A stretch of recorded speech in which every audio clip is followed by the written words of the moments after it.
let's take a look at our, I'm gonna move my screen, there we go, at our language skill for this week. This week we're gonna move on to verbs. Last week was nouns, this week is verbs. You might have noticed on your language skills test last week, like I had been saying all week, those 8 parts of speech are still on your test, okay? Next 8 weeks, that you're gonna have those 8 parts of speech. Well, we're down to 6 more weeks. But every week, because we're gonna be learning a new one of those 8 parts of speech for the next 8 weeks. So every week, you're gonna have all 8 plus a couple questions on whatever the new one is. The new one for this week is verbs. So let's watch our verbs video. Let's have some fun and learn something new. It's Schoolhouse Rock, right here on the Bird of Wonder.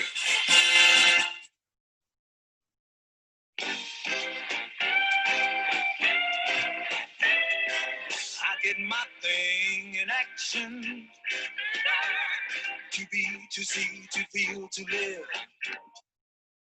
I put my heart in action. To run, to go, to get, to give. That's where I find satisfaction, yeah. To search, to find, to have, to hold. To be bold. When I use my imagination, I think, I plot, I plan, I dream, turning in towards creation. I make, I write, I dance, I sing, when I'm feeling really active. I run, I ride, I swim, I fly, other times when life is easy. I rest, I sleep, I sit, I lie. That's what's happening. I can take a noun and bend it, give me a noun. Fast, both, break, and clown. Make it a verb and really send it. Show me how. Oh, I don't know my own power. My thing in action, and being, and doing, and saying. A verb expresses action, being, or a state of being. A verb makes a statement. Yeah, a verb tells it like it is.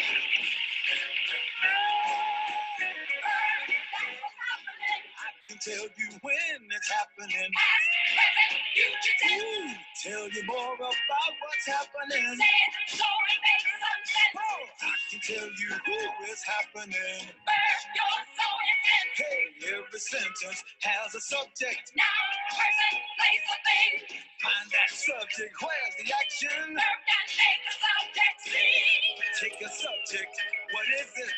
What's done to it? What does it say? I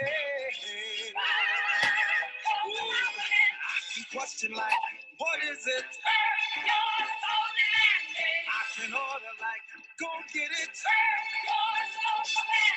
When I hit, I need an object. When I see the object. Do you see that bird ball? If you can see it, then put the ball on the fence, man. Go ahead on. Yeah, all right. What? See, it's going. It's going. It's going. I get my thing in action.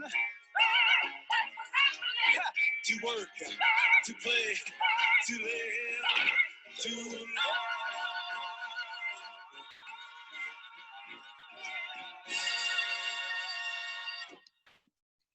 All right, so This episode is... stop. There we go. That was just basic overview of verbs. Can anybody, well, everybody, tell me in the chat what is a verb? Put it into the chat. What's a verb?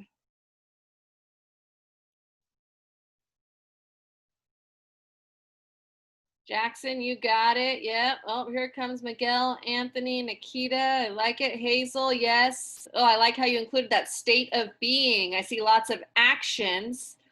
Not a describing, it's an action. It's that what it is that you're doing, okay? Everybody give me an example of a verb now. Run, running. Oh, lots of runs. Swim, jump, fly, love, walk, swim, play, jump. Excellent. All right, good. You guys, great job. You guys have all given me some excellent verbs. Now here's the thing. Did you know that there are different types of verbs? Different types. Let's watch a video. This one's a little bit longer, but it's still super important because your activities you're going to be doing this week are based on knowing the different types of verbs. And I have posted both of these videos for you in your Google lessons, in your Otis lessons, so you'll be able to go back and watch them. All right, so let's watch this video on the different types of verbs. Lights, camera, and action. Ah, yes, action. And there's nothing like a few action words, dance and sing, for example, to create some excitement. So I said, take my mother-in-law, please. And laugh. Verbs are action words. They indicate what a person, place, or thing can do. Sing, dance, laugh, and so on. Today, we've come to a motion picture studio where lots of action goes on to take a closer look at verbs. As luck would have it, they're about to film a real extravaganza set very long ago, when the first verbs appeared in human history, when our ancestors first found it desirable to communicate about actions. The first action words were undoubtedly quite simple, perhaps something such as look and eat. Meet my assistant, Nemesis, the hungry actor. But then two things happened that made verbs a bit more complicated. For one, people discovered they could use verbs to express not only actions, such as eat and throw, but also to express a state of being. I think, therefore I am. Am is the state of being verb. And they discovered time relationships. That is, they began to understand that actions and states of being can occur in the past, present, and future. And this was an important discovery. In fact, it helped to truly distinguish human beings from all other animals. People could now communicate about events of the past and pass them on in the present. In other words, human beings could now have a culture. And of equal importance, people could think about the future. They were able to anticipate events before they happened. They could plan ahead. As individuals made these distinctions in time, they used different kinds of verbs to express these differences in time.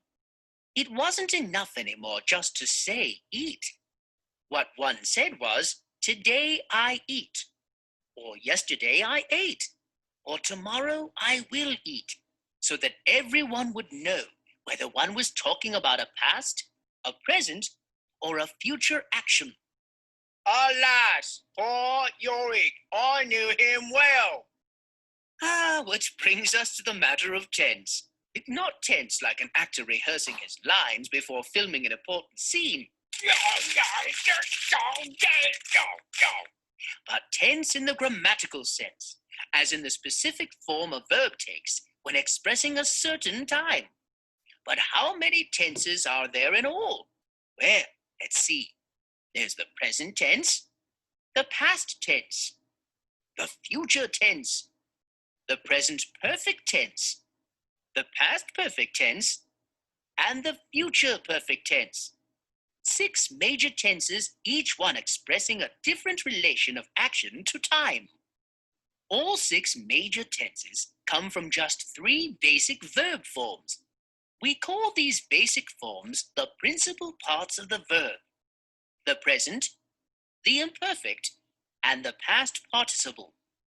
I know, all this sounds terribly confusing, but it isn't really. Let me show you what I mean by taking a look at the verb to eat. The principal parts of to eat are the present, eat, the imperfect, ate, and the past participle, eaten. Now, to form any of the 6 major tenses, we use one of the principal parts, either alone or with an auxiliary verb, sometimes called a helping verb. For the present tense of the verb to eat, we use just the present principal part, eat. If an actor is gobbling down a turkey leg right now in the present, we say he eats. For the past tense, one uses the imperfect principal part, ate. He ate. When? Some time ago, in the past. For the future tense, we again use the present principal part, eat, plus the auxiliary verb, will. He will eat. When? Sometime in the future. Now the perfect tenses, present perfect, past perfect, and future perfect, are called perfect, not because they are angelically perfect, but because they express perfect action, perfect in the sense of being perfected, that is, completed or finished. All these perfect tenses use the past participle principal part plus one or more helping verbs based on the auxiliary verb to have. So for the present perfect tense of to eat, we use the past participle principal part, eaten, expressing a completed action, and the auxiliary has or have. He has eaten, meaning he has, at this present time, finished or completed the action of eating. For the past perfect, we again use the past participle, eaten, to express a completed action, plus the auxiliary had. He had eaten, meaning he had at some time in the past finished or completed the action of eating. For the future perfect, we again use the past participle, eaten, plus the future auxiliaries, will and have. He will have eaten, meaning he will have tomorrow, next week, or at some other time in the future completed the action of eating. So there you have the 6 major tenses: present, past, future, present perfect, past perfect, future perfect.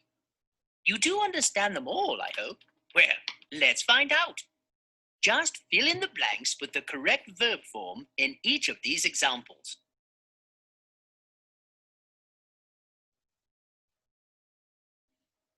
She swam.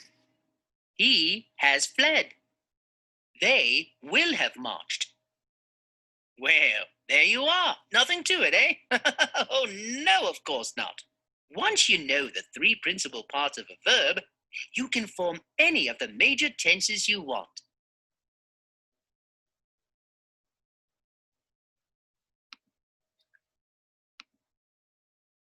Stop. No, stop. Hey everyone, welcome to Elemental. Stop. There we go. So nothing to it, right? Piece of cake. You guys got that? Ready for your test? Are you there? Yes. Are you there still? Yeah. Yep, right. Okay, so no test. That was just no test yet. That was just an introduction on those different tenses, the different types of verbs. The next couple days, we are going to be doing more activities and reviewing those different types of verbs. I don't expect you to know it all right now and know how to form the different tenses for a verb. So again, just an introduction. And those are posted for you in Otis if you want to go back and watch either one of those videos, because they were just so thrilling and exciting that you have to see them again.